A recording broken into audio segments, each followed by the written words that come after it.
Good morning students, BSc third year की maths की class में आपका स्वागत है। तो आज अपन लीनियर फंक्शनल देखेंगे। लीनियर फंक्शनल होता है वो एक लीनियर ट्रांसफॉर्मेशन होता है, एक particular case of the linear transformation. तो इसकी डेफिनेशन है ए लीनियर मैप, एक लीनियर मैप है F from V to F. अब लीनियर ट्रांसफॉर्मेशन एफ की जगह क्या होता है, एक वेक्टर स्पेस होता है।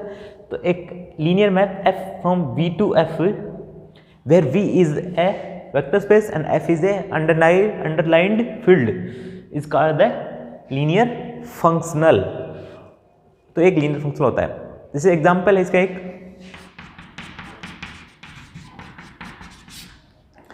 F from R n to R किस प्रकार से डिफाइन है, such that F of X equal to A one X one plus A two X two dot dot A N X N.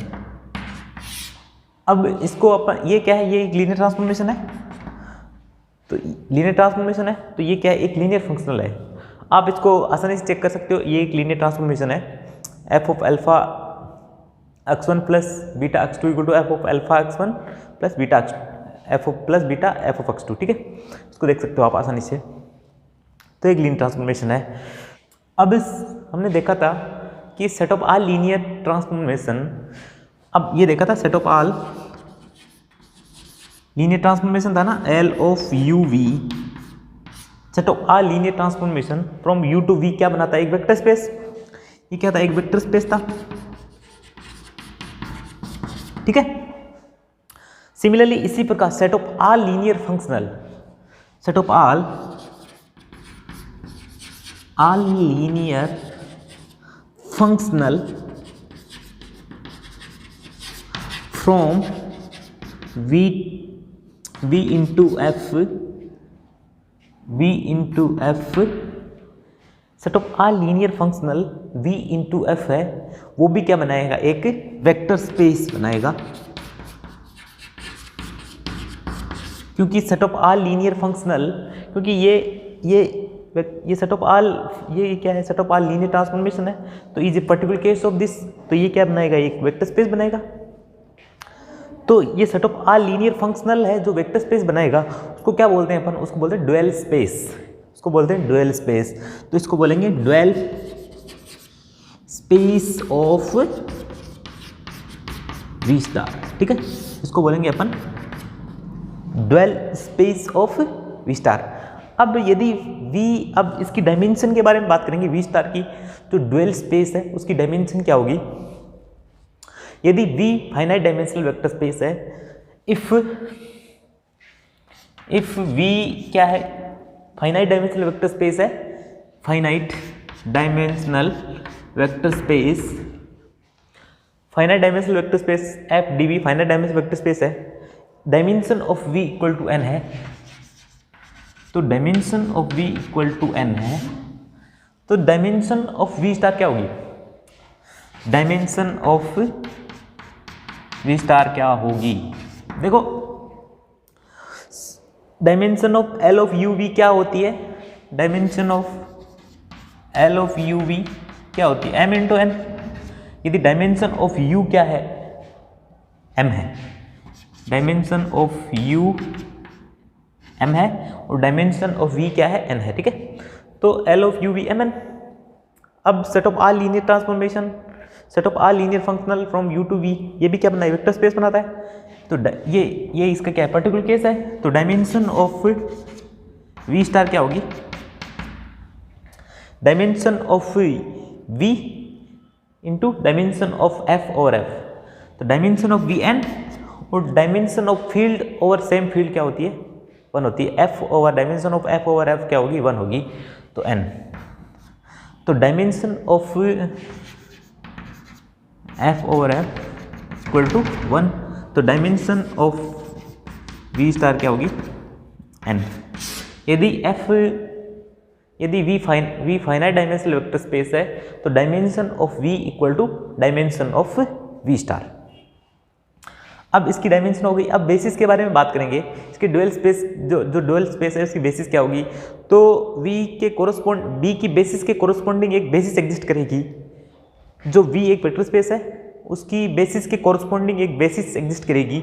वो कब V star की dimension बनेगी, देखो definition है इसकी, इसको जो वी स्टार है उसकी बेसिस है, उसको बोलते हैं dual basis.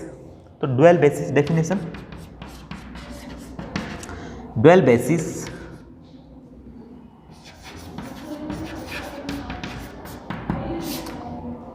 If V is a vector space, V क्या है, वेक्टर स्पेस है,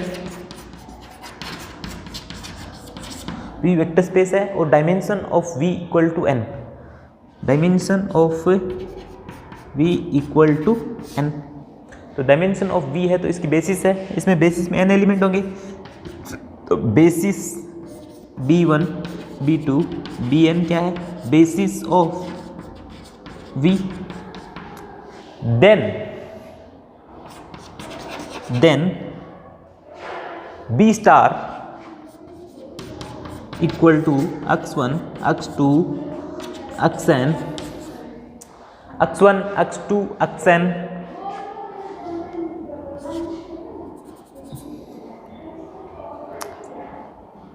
such that xi bj equal to delta I J. ये किस प्रकार से डिफाइन है, b star equal to x1 x2 x2, ये क्या होगी, बेसिस ऑफ वी स्टार होगी, सच दैट कब होगी, x I B J equal to delta I j of basis of, ठीक है, b star is a basis of, b star is a dual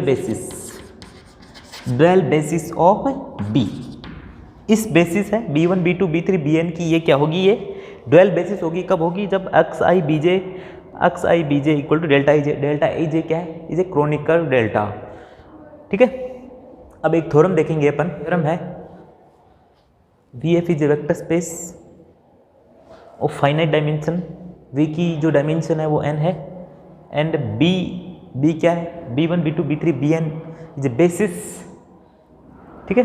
then V star क्या है, dual space of V star is a dual space of V has a basis, जो V star की है वो basis क्या है, B star is defined by x1 x2 x3 xn such that xi bj equal to delta I J. Delta I J is a Kronecker delta, ये अपने को सिद्ध करना है, तो प्रूफ करता हूँ इसका। तो कंसिडर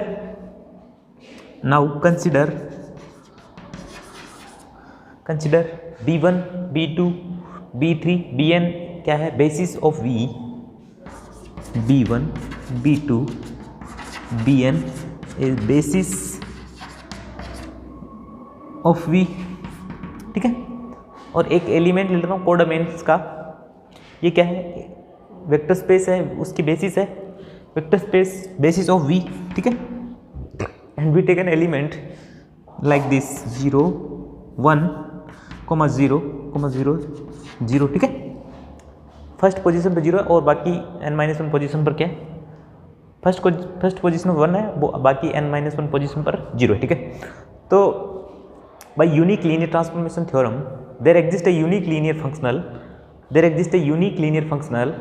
क्या इस टाइप से, there exist a unique linear functional,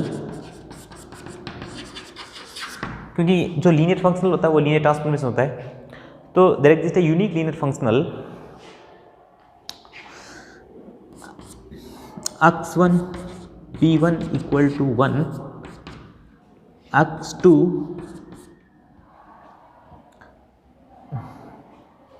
x1 b2 equal to 0 dot dot dot x1 bn equal to 0, ठीक है। एक लीनियर फंक्शनल इस प्रकार से डिफाइन किया कि x1 का b1 के साथ 1 है, बाकी सब के साथ मैप किसके 0 करता है, b2 के साथ 0, bn के साथ 0। सिमिलरली एक दूसरा एलिमेंट लिया मैंने 0 0 1 0 0 0, तो इसके और इसके बेसिस में एक लीनियर ट्रांसफॉर्मेशन एग्जिस्ट करेगा, यूनिक लीनियर ट्रांसफॉर्मेशन, एक यूनिक लीनियर फंक्शनल एग्जिस्ट करेगा, किस टाइप से कि x2 b1 equal to 0, x2 b2 equal to 1, बस x2 b2 1 होगा और बाकी सब 0 होगा। तो ये जो प्रोसेस है वो एन टाइम करूँगा तो एक लीनियर फंक्शनल आएगा, there exist a unique linear functionals तो there exist a unique linear functionals, unique linear functional exist करेगा, एक फंक्शनल्स एग्जिस्ट करेंगे यूनिक लीनियर, किस टाइप से, X I B J equal to delta I J. Delta I J is defined by 0 1 I equal not equal to J and I equal to J. ठीक है, x1 b1 equal to 1 आ जाएगा, x1 b2 equal to 0 आ जाएगा, linear functional आ जाएंगे ये सब. और ये जो लीनियर फंक्शनल है वो सभी डिस्टिंक्ट है, सभी अलग अलग, क्योंकि अब देखो फर्स्ट में x1 b1 1 है और सब 0, सेकंड आएगा उसमें x2 b2 के लिए 1 आएगा और सब 0, सब ये सब लीनियर फंक्शनल है, वो क्या है, डिस्टिंक्ट है सभी. ठीक है, अब ये लीनियर फंक्शनल आ गया. अब जो बेसिस है बी स्टार की जो बेसिस है x1 x2 x3 such that इसको अपने को बेसिस सिद्ध करना है. अब क्योंकि वी नो, क्योंकि डायमेंशन ऑफ v क्या है, डायमेंशन ऑफ v क्या n है, तो डायमेंशन ऑफ v स्टार भी क्या होगी, n होगी. ठीक है, क्योंकि डायमेंशन ऑफ v क्या n है तो dimension of v star n होगी. अब x1 x2 x3 xn को बेसिस सिद्ध करना है अपने को. x1 x2 xn को क्या सिद्ध करना है, बेसिस, इसको बेसिस बनाना है. अब इसकी डायमेंशन ऑफ v स्टार क्या है, n है, तो इसको बेसिस बनाने के लिए अपन इसको दो चीज़ें सिद्ध करनी होती है. एक तो ये पूरे वेक्टर स्पेस को जनरेट करता है और लीनियरली इंडिपेंडेंट होता है. क्योंकि इसकी डायमेंशन क्या है, n है v स्टार की, तो इसको अपन यदि लीनियरली इंडिपेंडेंट सिद्ध कर दे x1 x2 x3 xn को, तो ये क्या बन जाएगी, बेसिस बन जाएगी. ठीक है, तो अपने को बी स्टार को लीनियरली इंडिपेंडेंट सिद्ध करना है, बस सिर्फ बी स्टार को एल आई सिद्ध करना है. एल आई सिद्ध करनी, ये क्या बन जाएगी, ये क्या बन जाएगी, बेसिस बन जाएगी ड्वेल स्पेस वी स्टार की. ठीक है, तो इसको लीनियरली इंडिपेंडेंट सिद्ध कर देता हूँ केवल. तो इसको लीनियरली इंडिपेंडेंट सिद्ध करने के लिए summation i equal to 1 to n alpha I x i equal to 0. ठीक है, alpha 1 x1 plus alpha 2 x2 dot alpha n xn equal to 0 is belongs to V star. ये क्या है, वी स्टार में है, ये क्या है, वी स्टार में है, ये ड्वेल स्पेस में है. ठीक है, तो अब i equal to 1 to n और अल्फा आई क्या है, फील्ड के एलिमेंट है. तो अब इससे अपन बीजे से अपन इसको करा देते हैं वो. तो i equal to 1 to n alpha I x I b j equal to 0 star b j equal to 0 is belongs to f equal to, अब देखो एक्स आई बीजे की जगह ये लिख देता हूँ डेल्टा आई जे, तो ये आएगा i equal to 1 to n alpha I x I B J की जगह delta I J equal to 0. अब इसको सोल्व कर लेते हैं, तो ये आएगा अल्फा आई, केवल आई जे इक्वल टू आई के लिए होगा, तो इसमें क्या ये आई को डेल्टा आई जे क्या है, delta I J equal to I equal to J पर 1 होता है और सब में 0, तो ये आएगा अल्फा जे इक्वल टू 0. ठीक है, आई इक्वल टू क्या कर दिया, जे कर दिया, तो alpha j equal to 0, j is vary from 1 to n, तो alpha 1 equal to 0, alpha 2 equal to 0 dot alpha n equal to 0. तो x1 x2 x3 xn क्या है, लीनियरली इंडिपेंडेंट है, तो लीनियरली इंडिपेंडेंट है तो ये बेसिस बन गई, ये बी स्टार की बेसिस बन गई. Thank you.